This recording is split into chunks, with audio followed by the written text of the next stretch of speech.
got like a double boot on it. You've seen that before. One thing you want to do if you can, when you're just before you heat it up to pull it apart, is try and separate the wires beforehand. It makes it a little bit easier. As you can see, I got 1, 2, 3 phase here. Here's the first tie. Basically, going to heat it up and then twist it and then pull them apart. Nice and easy.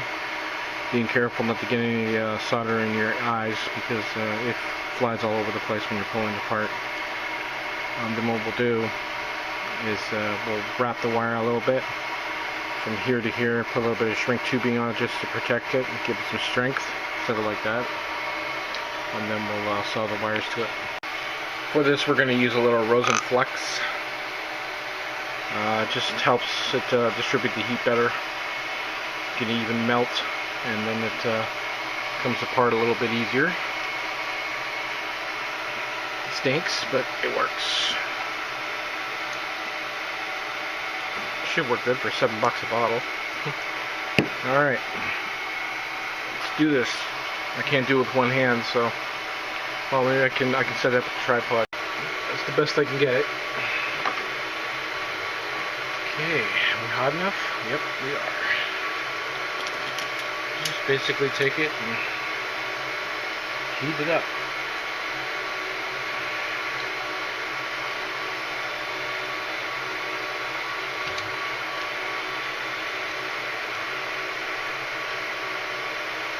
There we go.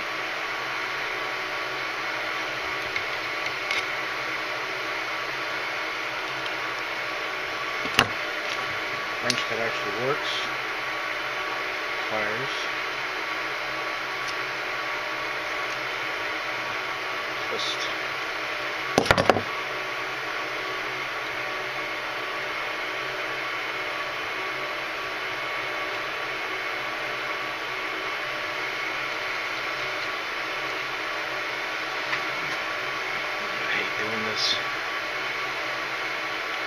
It has to be done in the name of speed.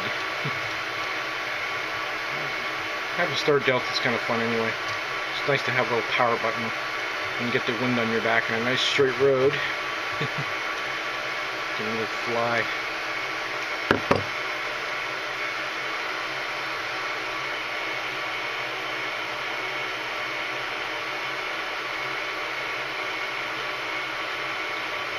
You can see the resin flux is already wore off. I'll try some solder. I don't want to add more to it, but it transfers the heat better. There we go. This is the part where you want to watch your eyes. Whoosh. It's like hot solder in your eyeball, which I've done before. It hurts like a bitch.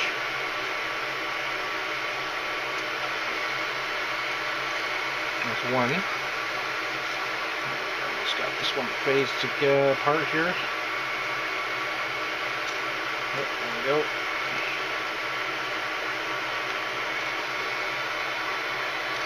Doesn't want to give it up. Oh, there we go. Okay. Okay, so what you're going to do is you're going to basically, you can see that, back up a bit. Make sure that there's no mixed in phase wires mixed in. Like, see this one here? I wouldn't have noticed that. That got mixed in with this one. And then you would have went through all the trouble putting it all back together, only to find out that you had a short and blew your controller up. So double check, make sure there's no stray wires.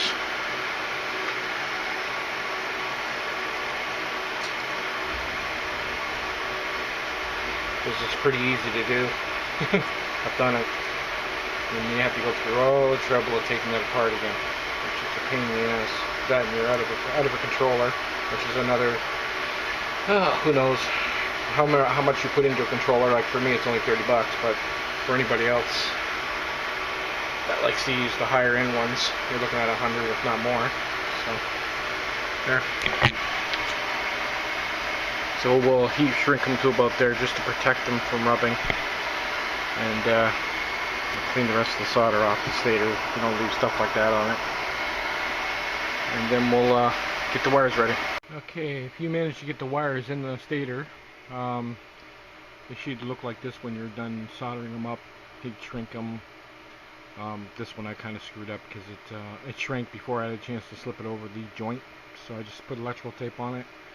You want to set them up so you can just take a piece of wire and run it through these two holes and tie it.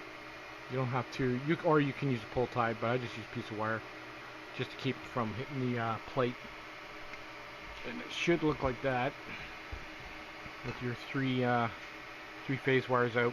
You put connectors on those, or you can leave them longer if you want. But if you can, as you can see here, I put a little detail into it. I put a little bit of shrink wrap right on the wire itself so it doesn't rub against the stator. But these will all have to be stripped and resoldered. But other than that, it's done.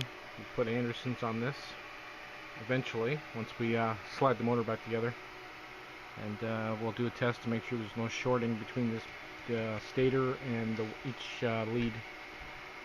But that's pretty much how you do it. If you're having a problem putting the wires in, that's normal. You can lube them to get them through if you have to. It's gonna take a little bit of finesse to get them through, but if you can slip the wires right in and there's no there's no friction, or there's no, it like it slides right through, that means that your gauge is probably too thin. You got to keep these somewhat thick, because if you don't, you'll have a meltdown. Basically, they'll heat up, and it'll basically heat up all the wires in there, and then it'll basically short out, and then you're fucked. So that's how far I got. Well, we're going to finish soldering it up, which is going to take a while, and then we'll slap it back together and put the relay on it, and go into more detail on that. Okay, that's all the hulls and phase wires all taped down. Just go over everything before you throw it back together. Make sure you didn't miss anything. And the way this works, even if you don't have the relays ready, you can just basically strip these wires and connect them together. The motor will still think it's tied together, and it'll work fine. But other than that, it's just about ready to go. Okay, the motor is back up and set up the way it should be. I'm going to run a quick test just to make sure the everything's working the way it should be. You can see I wrapped the wires together, unwrapped, that the motor wouldn't move at all. So actually sounds a little bit better than those magnets are screwed, glued down, which I didn't know about.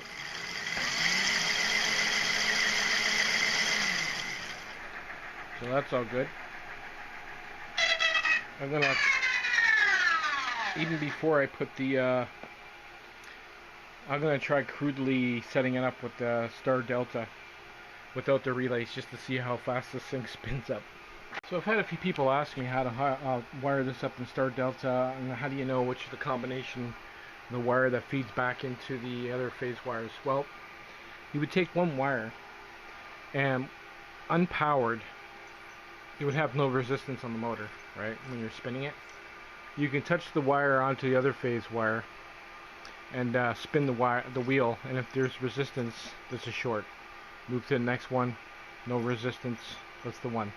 And basically did that for everyone, and now there's no resistance. So as it stands, this should be ready to run. There's no short. So that means it's in star delta. So we're going to try it. Okay, test time. So I'll go over it again, how this works. Is your phase wires are coming up here. Okay, well, this is my block. It depends how you get yours set up. And you get the other three phase wires coming out, and then they feed back into the phase wires that are going in.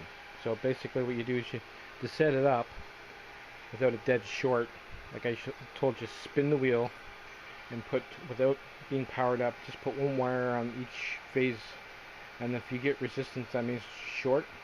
Move on to the next one until you get no resistance, and that's probably the one you want. Keep doing that for all three wires coming up, because basically all what's going to happen is the relay is going to go in between this wire and this block, or the wires that are going into the controller. So when the relay is off, these wires are all basically tied together, and then when you activate the relay, it untwists them and brings them into here. So this is basically what you get, the kind of speed boost you're going to get.